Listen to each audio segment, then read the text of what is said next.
Alright, so I'm just an idiotic, stupid dog, and never more did I realize I was such an idiotic, stupid dog. I mean, I was a big fan of Katt Williams, and I was saying Katt Williams, he really put everybody in their place. Katt Williams was saying all these black comedians, except for of course Katt, they show themselves to be pariah. They show themselves to be losers. They show themselves, all your black comedians because they all got into a dress. For some reason, black people all say they don't want to ever, they cannot respect anybody who ever got in drag, but yet so many have gotten in drag. Now, according to Katt Williams, they all been in drag, and they're all useless tools because of that. And so I was like, really, Katt Williams, you're laying down the truth, you know what I'm saying? Katt Williams is setting the record straight.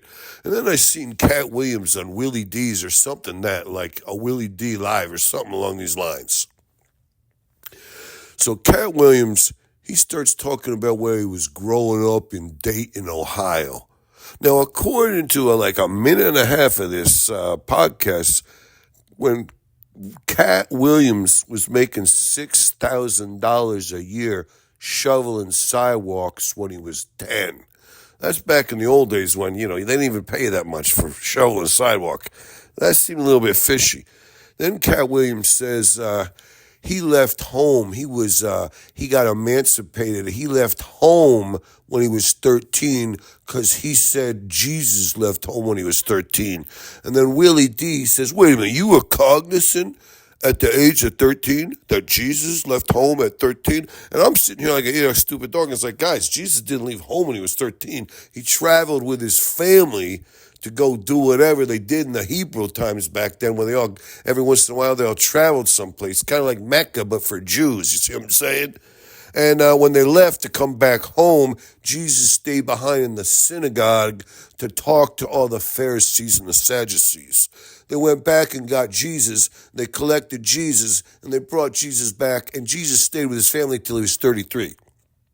Jesus didn't leave home when he was 13. He left home when he was 33. That's when he began his ministry. So, I mean, the whole thing about, the other thing Katt Williams said is Katt Williams says he read 10,000 books and was accepted into college by the time he was 12. He's the Wilt Chamberlain of book reading.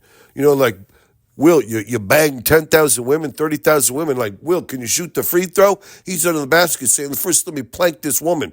The little kids that are around with Katt Williams like, Katt, you going to play wiffle ball? He's like, I got to read this book before I take my second swing here in this wiffle ball game. I got to read 10,000 books over here. You know what I'm saying? 10,000. You're reading like 75 books a day. Katt, I mean, even speed readers can't read 75,000. I mean, Katt, and then the other thing Cash says is before he turned 18, he was a millionaire. A millionaire. He's a millionaire before he turned 18. A millionaire. So I'm like, 2.5 minutes in this podcast, I'm like, holy shit. I thought Kevin Hart was a bum. I thought Steve Harvey was a bum. I thought all these guys, the only guy that he said anything good about was dead. I mean, Katt's one of them guys, he says everything bad about everybody else and only good things about himself and the dead.